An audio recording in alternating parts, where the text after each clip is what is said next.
On this episode of the Ask Mike Reinold Show, we talk about a recent article that discusses if 9 months is the magic number to return athletes back after ACL reconstruction. The Ask Mike Reinold Show.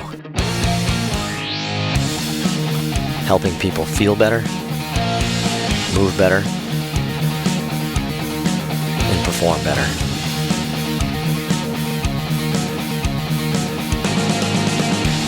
Before we get to the podcast, I wanted to make sure you knew about my free online course on the Introduction to Performance Therapy and Training. If you want to learn how to get started optimizing and enhancing performance, this is the course for you. Head to mikereinold.com/performance to sign up today. Welcome back, everybody. The latest episode of the Ask Mike Reinold Show. We're here, Champion PT and Performance, here for another podcast episode with the new format that we started last episode. Check out last episode if you didn't yet. But what we're going to try to do is, we're experimenting with the concept of like a journal article review. We're just going to go over a recent article that, we want to hear our clinical interpretations and what we're going to do different based on these articles. So not like an hour-long review of an article where we go over everything in detail, but just a quick hit where you can read the article, but you're already kind of getting our snapshot of what we thought, what we're going to do different based on it. So anyway, I'm here again. Lenny Macrina, Kevin Coughlin, Dave Tilley, Lisa Lowe, Anthony Vedetto, Dan Pope. We're here today. We have... Let's see. We have an article from British Journal of Sports Medicine from 2025, right? It's pretty current, but this just came out and was kind of hitting the social media buzz a little bit here. But essentially, a study out of Aspetar and Qatar that essentially talks about, is 9 months the sweet spot for male athletes to return to sports after ACL reconstruction? And man, I've been waiting for this article, right? I'll just leave it at that. But essentially what they did is they looked at this article over time. In total, I think they had, 379 athletes that returned to pivoting sports, right? So more like kind of field-based sports 2 years after ACL. And what they wanted to do is essentially just look at their outcomes. And one of the things that they looked at was time to return to sport, and based around that 9-month strategy, but was time correlated to the success of the outcome. So I thought this was a really good study. I like studies like this that I think are just good studies in general, but great introductions and discussions that kind of have like some clinical implications in them. That's why British Journal of Sports Medicine always does a good job. But who wants to start? What do they think? Any thoughts on this article? Who wants to jump in first? Sure. Dave? Yeah, so this is actually fresh in mind. I've been thinking about this a lot before this article because I have 3 ACLs and 1 tibial plateau fracture that are all high-level athletes and are going through like the early to mid post-op phases. And I think the 2 big takeaways that I had that I think maybe will springboard the discussion is, so one is we are constantly dealing with biologically cleared versus functionally cleared with a lot of this stuff: knee, meniscus, tibial plateau. And I have 2 examples that are fresh in mind when I was reading this. Is I have one soccer player, high level, it's her second ACL, other side, and at 3 months, more or less, she had a 12-minute appointment where they said, like, you're doing good job, start running. And I was just like, okay, that's aggressive, right? And like her doctor was like, yeah, looks great, motion's good, you don't have any pain, sounds like great, let's get you running and get you in a program. No LSI, no strength testing, no nothing. And she was like, I don't feel ready to run at all. And her LSI was good. It was like a 80%. And then we retested, she got stronger. So it's like 75, but like just the bigger picture is just like, all right, 3 months run, right? And then the other example is I have a gymnast who had a tibial plateau growth plate fracture, and at 6 weeks she saw her surgeon, is like a non-op case, but more or less he like said like, you're good to go, like slowly ease back into gymnastics. And then we had her run and she just limped like crazy, and she has a 60% LSI. Her quad is just like weak from 8 weeks of not doing anything. And in my mind, it just brought up the bigger picture, which is like, how are we dictating, why you're ready to go if it's just like, okay, you're biologically cleared, but clearly these 2 are not functionally ready to do that. So I think this article at the 9-month mark looked very similarly about like, why is 9 months we're good to go? What if we don't have any good objective measures of strength, power, and that, which leads to the second point, which is what Mike and I talked about with the 1080 in services for for the soccer player who's with ACL. She's a cutting and pivoting sport. So like, yes, VALD measurements or jump testing is great, LSI is great, we'll use all those measurements, but I care more about her symmetry with deceleration, cutting versus pivoting on the 1080 and her power output. Whereas the other person who's a gymnast is a vertical based sport. I maybe lean a little bit more onto the single leg depth drop measurement she has long term for eccentric overload. So yes, we'll measure all of them, but like it's leading the article, which is like, we need a big picture test, and then what is the specific thing that that sport needs? Can we measure more, in a niche bucket of cutting, pivoting, change of direction versus vertical force displacement? I love it. And just the different types of objective testing that we can do, right? And how I think we've seen it, right? You talked about that one person, what'd you say? It was 3 months. And they said, hey, it's 3 months. You can start running. I mean, we even see the same thing. Like, hey, it's 9 months. You can Soccer. return to sport because it's 9 months, right? So 6 months. We're still getting 6 months from doctors. right, which sometimes that's weird too. I actually, I actually had a conversation with a well-known orthopedic surgeon elsewhere in the country, right? Just a well-known person. I was talking at a meeting. And he was telling me a story on how he had an athlete, high school kid that was just doing amazing. He was knocking everything out of the charts, and he let him return to sport at 8 months, and then the kid ended up hurting his knee, right? He tore his ACL again. And the dad's going crazy because he Googled it, right? And he found this magic 9 month mark, right? That the researchers, not the clinicians, have kind of come up with this magic number a little bit, right? And the father's like upset. And the guy's like, no, your son looked amazing. He's like, like this 9 month thing is kind of interesting. But why don't we start back over? And maybe I hate to pigeonhole Lenny on this here, but like the historian Lenny Macrina, but like where does 9 months come from? Yeah, there was the Grindum paper, which they cite in the article, that says for every month you wait, after 6 months, you decrease your re-tear rates by a certain percentage. So, I mean, I get that paper was landmark in that it woke us up to 6 months is not the sweet spot. That it should be longer, but longer is not necessarily 9 months. That's kind of was the sweet spot from that article a few years ago. So this article, I think it's appropriate in that it tells us you need to test, and you need to test appropriately. And if you look at their protocol, that in the discussion section, I think it was under methodological considerations. They have a whole, if you click on the link, there's a whole bunch of stuff they talk about, which is like counter movement jump testing, isokinetic quad testing, jumping biomechanics, which kind of gets a little weird because they just talk about normalizing absolute symmetry values for moments, angles, and work. Like, who can do all that stuff unless you have something fancy? But I think it's just more testing, meaning we need to make sure that they can jump symmetrically. They can receive both concentric and eccentric impulses that you can measure on force plates. Fortunately, we have that. A lot of people don't. I think that's the issue, is we need more testing. And if your facility doesn't have this stuff, you need to befriend facilities that you trust that do, and have them test for you. Because I think getting appropriate testing, we don't have to paralysis by analysis the patient. But I think you need more testing. Isokinetics would be great, or some kind of isometric like we do.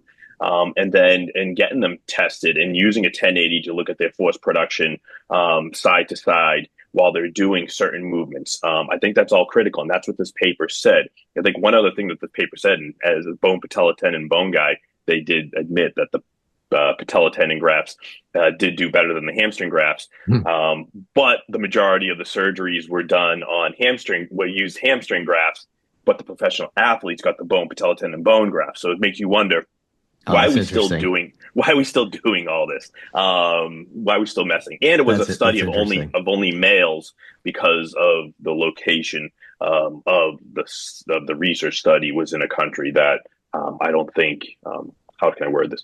Females are not necessarily invited to play sports. So I think they say that in the paper, so you're right. Fine. You're just quoting the paper. Yeah. There's a DEI section in the paper that talks about that. Yeah. So I'm not just winging this. It was, and like you said, it was mainly soccer players, cutting, pivoting sports. So good. So I think in our male athletes who have either hamstring or bone patella tendon bone graft, you need to test them. And need to test them that 9 months is not the cutoff. I have kids right now that I've gotten back earlier than 9 months, and I have kids that could get back earlier than 9 months, and it's in my head. But I need to test them appropriately and make sure that they are comfortable. And then when I'm done testing them, they still need to get on a field in practice in a non-contact situation, and then in a contact situation, and then at 100% effort where they're like practicing and taking bumps and bouncing off of people, whatever sport they're playing, and then they go back to play. And that's probably another month process as well. So getting all this in-house testing done does not mean that they're going back to play their sport. So yeah. Looking at the numbers too, real quick, Len, so average time to return to sport for competitive athletes was 9.9 months. So Right. the average time, just so keep that in mind. But the range was 5.2 to 23.8. That's Right. crazy, by the way. Right. What on earth takes 2 years? I mean, but anyway, Right. that's another Yeah. conversation. But 5.2, and then with the hamstring grafts, right? It's in the recreational athletes, it was 6.7 to 19.6. So again, 6.7. Like Yeah. there's a good amount of people here that returned before 9 months, and they did not show any correlation between outcomes if you return before 9 months. And the earliest was 5.2. And I think that would freak a lot of people out on social media, especially the inexperienced clinicians that are just regurgitating what the researchers are saying, not the clinicians, right? That they're saying nine's a magic number and that sort of stuff. But Lisa, what were you thinking? So more from your guys' experience, since we have so many ACLs in house right now, like if you have an athlete who's progressing along that you feel like is showing that they're passing all of the testing really strongly, like whether it's strength testing, jump testing, all of the things all together, I guess my question is, what level of doing all the things is good enough for you to consider significantly before 9 months clearing moment, right? Like to me, I would need to be like, they would need to ace every single thing absolutely perfectly if I was going to let them go back to something before kind of this, like, for better or worse, like general accepted time frame, right? Like if you're going to clear them for 6 months, like they better be perfect. Right. Like what do you I know you're always like Lenny's watching everything of what people are doing when they're in the house, right? And same with everybody else. Like what are the things that you're like, do you let them have anything that's even the teensiest bit compromised, or do they have to literally ace everything absolutely perfectly? I'll let Yeah, I don't want to Lenny, be the reason. Kevin. I don't want to be the reason why they re-tear. So if Yeah. I make a decision, so they better be perfect, and it better be a perfect situation, and the doctor better be on board. And I have convinced the surgeon and the family and the athlete, if I'm dealing with a high school kid, the family's involved, that this is what the right decision. It's a senior year. We're trying to get that one game in to play spring lacrosse. Like this better be a perfect situation. I had somebody come back to play college lacrosse a little earlier than 9 months. And we pulled it off. It was roughly around 9 months, but she busted her butt to get there. You don't understand what we had to do to get her ready to play, Division 1 college lacrosse. And so there's a lot of work that goes in, but you better have the testing. You better have the data to back it up. You better have the videos that you've taken, slow-mo videos and acceleration videos and anything you can get to assess this and make the right decision for this person. Because again, it's fun to get them back early and then they get to play their senior year or whatever in whatever sport they play. But if they tear their ACL, that the integrity of the knee long-term is shot. Even worse, you have another year of rehab, the mental anguish that goes on. I do not want to be the reason why that they're going to go through that. So I am very, very, very careful in allowing something like that to happen. It's very rare. We talk about this a good amount here too. I think there's a big difference between a high school and like a collegiate and a professional athlete at a higher level too. Like it's probably going to take most high school athletes 9 months to get back because they probably didn't look great going into the injury and the surgery, right? So the first 3 months of like damage control and stuff, and then you get 6 months to get them in tip-top shape. Yeah, I bet it takes that long in a high school kid. But what about a professional NFL running back, right? Like, man, like that. I mean, we know tons of people at high levels that have gone back. 4 is a little early, but we know some, but like the 4 to 6 month mark with those, and it's funny. Lenny and I are sitting at an ICA Society meeting and we had this like debate. All the PTs that work with high level athletes were like saying 9 months is crazy. I mean, if it takes 9 months, sure, right? But like you shouldn't have to be 9 months. And the researchers, one in particular, was saying like I'd wait 2 years because like the more you can wait, the better. But like it's a little bit different between that group. So $1 for that person. I mean, if you're Adrian Peterson, right? Not to call you out, Adrian, sorry, right? But like he came back really fast, but like he was also in amazing shape going into the surgery, right? So this is where again like time's kind kind of crazy. Like Kevin and I were talking about this in the clinic the other day, but like, again, younger clinicians all the time will be the first to tell you after looking at this, like, oh, if you come back before 9 months, it's absurd. That's not what the research shows. That's crazy. Then they'll also be the ones that tell you, it's like, I don't follow protocols. I go by feel, right? And you're like, well, wait a minute. Like, so you don't follow the minimum guidelines, but you follow the maximum guidelines. Sometimes, like, it doesn't make sense. It's like this indirect kind of change between those two. So I don't know. Let me throw this at you guys, although I know I still want to hear some thoughts. But if somebody's at 8 months and they look perfect, amazing, best you've ever had, would you be scared to let him go back? Would anybody? Would anybody say no because it's 9 months? What do you think, Dan? I don't know. I've been burned by this in the past. And I think we all know that no matter how good a job we do with ACL rehab, some folks are going to re-tear, right? When I worked in Colorado, we had very aggressive physicians that wanted folks to get back fast, like 4 to 6 months, right?